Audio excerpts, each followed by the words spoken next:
Ya, saudara, kepemimpinan wasit bisa berpengaruh terhadap hasil pertandingan. Bagaimana timnas harus mengantisipasi faktor-faktor non teknis seperti ini? Kita ulas bersama mantan pemain timnas Indrianto Nugroho. Selamat petang, Mas Indrianto. Ya, selamat petang, Mbak.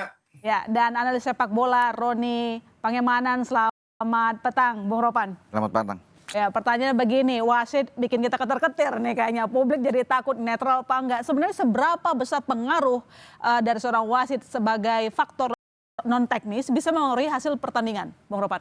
Iya, memang wasit itu sangat berpengaruh karena memang dia yang menentukan segala sesuatu di lapangan kan. Terlepas ada VAR. Tetapi memang yang harus dilihat karena ini satu regional, itu saja dari Kuwait. Tapi kalau kita flashback ke belakang, Ilona, bahwa wasit ini juga kan pernah memimpin Indonesia. Artinya kalau 4 kali dia memimpin ada 2 kemenangan, 1 imbang dan 1 kalah, berarti ada sisi bagus buat dia. Iya. Ya kita berharap bahwa netral dia tentunya akan melakukan hal yang sama. Kekhawatiran dari kita bahwa memang terlalu dekat, sama seperti terjadi ketika kita lawan Bahrain dan dipimpin wasit Ahmad Al-Kaf ketika itu dari Oman. Dan akhirnya kan 7 menit perpanjangan sampai 9 menit menunggu gol balasan 2-2. Sehingga kekhawatiran itu yang membuat bahwa kita ini wasit bahaya juga. Karena dari Kuwait, apalagi kalau kita korelasinya sambung, Kuwait kemarin akan main melawan kita di FIFA Matchday, tapi kemudian mundur 1 minggu menjelang pertandingan. Ada apa ini sebelum Taiwan yang ganti kan? Anda curiga sama AFC? Ya, yang menentukan itu AFC. Yang menentukan wasit itu semua dari mereka. Tapi tetap kita harus percaya dengan kepemimpinan ini, pemain-pemainnya akan terganggu. Ya, artinya mereka bermain aja fokus, ya, tidak gampang terprovokasi dan jangan sampai emosional bermain. Kalau mereka sepanjang mereka tenang, fokus, saya rasa juga semua akan menyaksikan kan bagaimana kepemimpinan wasit di lapangan. Meskipun sebenarnya PSSI sudah mengajukan keberatan, tapi ternyata tidak ditanggapi sih. Ada surat sudah dikirim PSSI, tetapi kan seakan-akan dalam tanda kutip itu dicuekin. Ya, tidak digubris sama sekali untuk pergantian ini. Tetapi ini pun saya pikir sudah menjadi warning buat wasit ketika ada surat itu masuk ke AFC, tentunya kan wasit tahu bahwa mereka mencurigai ini dan ini akan membuat dia untuk lebih hati-hati memimpin. Karena kan dia sudah pernah memimpin Indonesia dan saya rasa itu dia akan melakukan yang terbaik ya. Kita akan lihat aja nanti kecuali ada hal-hal yang memang kontroversial, nah itu yang kita terima. Baik, Mas Indrianto, kalau Anda sendiri melihat ada apa sih dengan nama Al-Ali ini? Apa yang pernah dia lakukan sehingga kita tampaknya agak sedikit was-was, PSSI juga akhirnya memberikan pesan kepada FC keberatan bahwa dia akan menjadi wasit nanti? Iya, tadi sudah disampaikan sama Bung Ropan sama karena selama ini ya zaman-zaman kita juga pun seperti itu. Jadi wasit-wasit Arab terus itu pasti menguntungkan tim yang satu daerah gitu. Jadi tapi tetap kita fokus, tetap kita harus bisa maksimalkan lagi pemain-pemain kita, pemain profesional dan itu tidak jadi batu sandungan juga, tinggal fokus, konsentrasi memenangkan pertandingan dan pemain-pemain kita sudah profesional, bagaimana mereka bisa menampilkan penampilan yang terbaik. Saya percaya dengan kualitas pemain-pemain kita saat ini, mereka pemain-pemain yang sudah punya kualitas, punya mentality bermain dan semoga mereka tidak terpancing emosi. Jadi selama pengalaman Anda kalau misalnya ada wasit itu di satu kawasan bisa sikap netral nggak sih, Mas?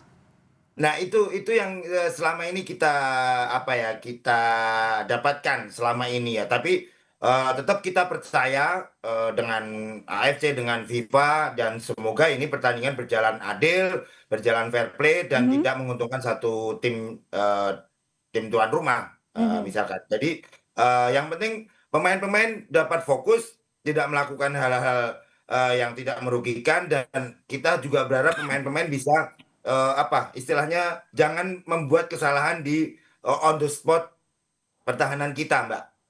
Jangan terganggu sama sosok wasit gitulah.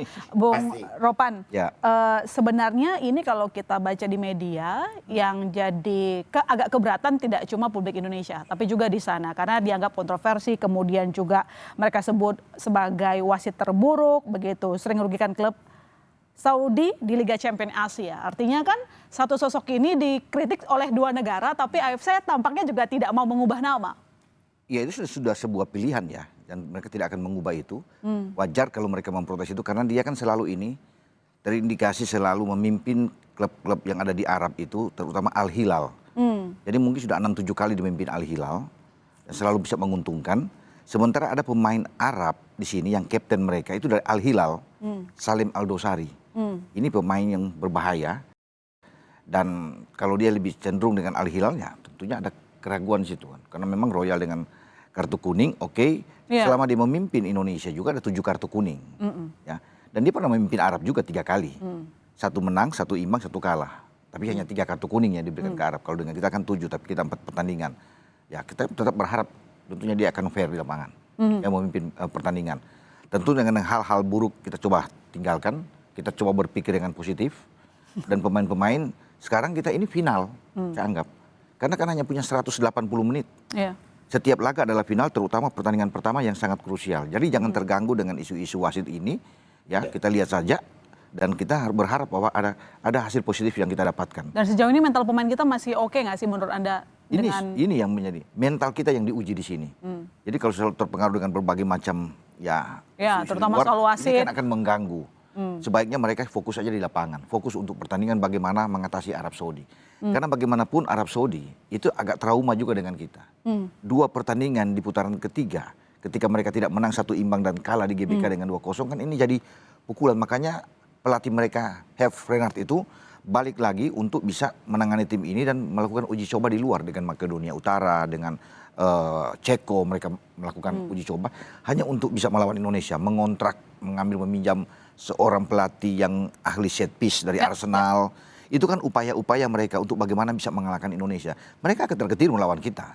Dan mereka tahu bahwa kita itu ada penambahan pemain yang berkualitas. Sehingga itu berbeda untuk kita meng-compare itu di putaran ketika kita bermain di Jeddah 1-1 dan bermain di GBK. Karena ada perubahan-perubahan yang terjadi. Itu yang mereka antisipasi dengan baik. Berbahaya buat mereka. Sekarang walaupun tidak ada STY tapi sekarang ada pelatih Clifford dibantu oleh beberapa asisten yang bagus, Dani Lansat, Alex Pastur, dan ini membuat mereka berhitung dengan kita. Ya, pemain Arab Saudi juga tampaknya diturunkan juga yang tokcer begitu ke lapangan karena kita harus menjalani 2 putaran untuk melaju memenangkan di babak keempat kualifikasi Piala Dunia 2026. Saya ke Mas Indrianto. Mas, ini selain soal wasit, yang kita kenal dari pemain tim tank itu suka drama ya di lapangan. Nah, ini gimana kita mengantisipasi, kemudian adakah jadi catatan kalau nanti bisa merugikan timnas jika wasitnya tidak jeli?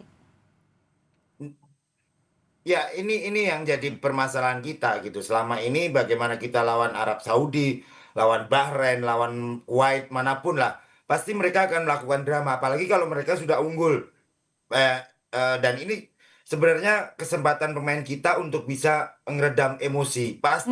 Nanti pasti ada hal-hal yang seperti itu, Mbak. Jadi bagaimana mereka nanti kalau udah unggul 1-0, mereka pasti akan melakukan hal-hal yang membuat pemain kita akan emosi. Jadi saya berharap pemain-pemain kita ini nanti juga lebih calm down, lebih bisa ngatur ritme, bisa mentalitinya tumbuh lagi. Tadi Bung Ropan bilang pemain-pemain kita juga punya kualitas sebenarnya. Tinggal bagaimana mentality pemain aja. Kalau sudah bermain seperti ini, Arab Saudi juga beban, Mbak. Pasti itu bebannya luar biasa juga. Apalagi mereka kita kalahkan di Indonesia dan di Arab Saudi kita draw. Jadi mereka pasti akan beban juga. Dan bagaimana caranya? Yaitu tadi mereka akan melakukan istilahnya cybornya. Pemain kita nanti dihajar terus, ya itu tadi kembali ke pemain kita. Kalau mentalitinya bagus dan fokus di pertandingan, ya semuanya pasti akan berjalan dengan baik. Dan pemain-pemain kita sudah pemain profesional, Mbak. Jadi, dari pertandingan sebelumnya Anda melihat mental dari pemain kita sudah tidak gampang terprovokasi atau masih harus ada PR? Iya, beberapa masih ada ya, Mbak ya. Beberapa pemain pasti namanya di lapangan tuh sudah 90 menit itu pasti 1001 masalah lah di situ. Dan bagaimana kita bisa meredam emosi pemain, ya diri kita. Dan sebenarnya dari keseluruhannya, Mbak, dari mulai pelatih, staf pelatih, dari pemain, itu udah jadi satu. Sebelum pertandingan bagaimana kita NKRI harga mati. Ya, dari seluruh timnas kita yang diturunkan, Bung Ropan, kita itu kan menghadapi beberapa nama-nama tokcer. Katakanlah ada Abdullah Al-Hamdan, joker yang selalu berbahaya itu untuk dihadapi. Kemudian ada Firas Al-Buraikan, kemudian Saleh Al-Shehri, itu juga jadi andalan di Arab Saudi. Apakah tim kita mampu mengalahkan mereka? Nanti dijawab Bung Ropan, kami segera kembali saudara. Tetap di Sapa Indonesia Malam.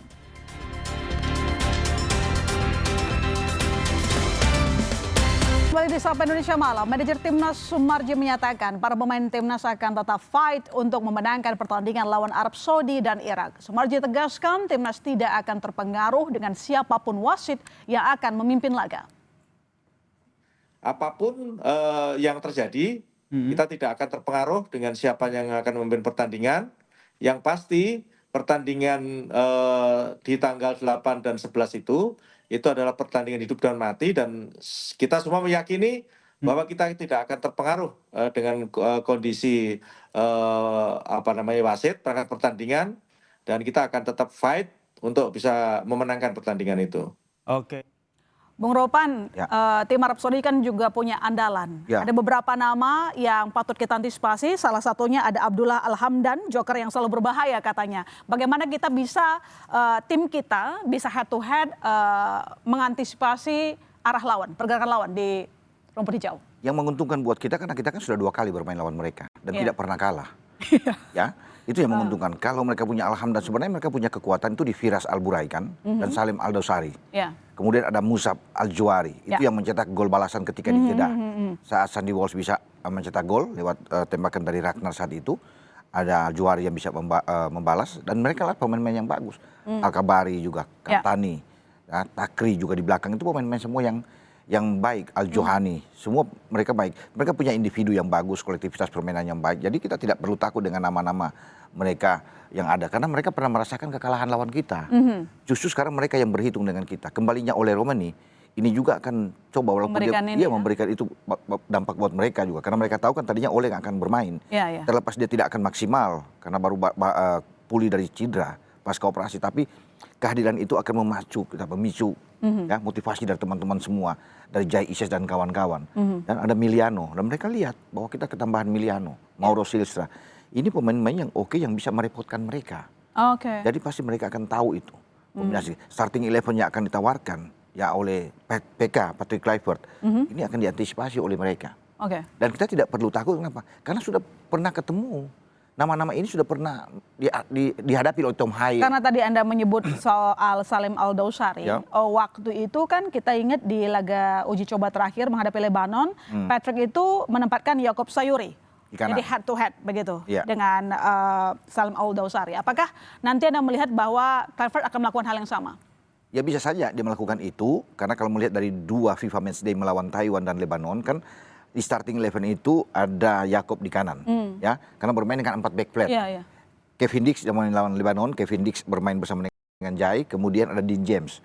Lain halnya kalau dengan Taiwan kan, di situ ada Rido dan Jordi Amat. Yang dimainkan Sain ada di kiri, kemudian ada Yacoub di kanan. Jadi kalau melihat 2 pertandingan tersebut, bisa saja Yacoub yang akan ditempatkan di posisi kanan, di full back kanan, dengan catatan kalau PK bermain dengan 4 back flat. Artinya 4-3-3 dia bisa fleksibel di lapangan, dimodifikasi menjadi 4-2-3-1. Itu yang dilakukan.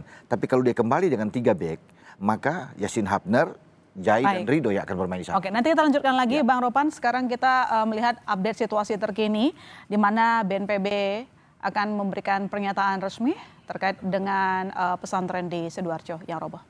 Ada di SDM, kemudian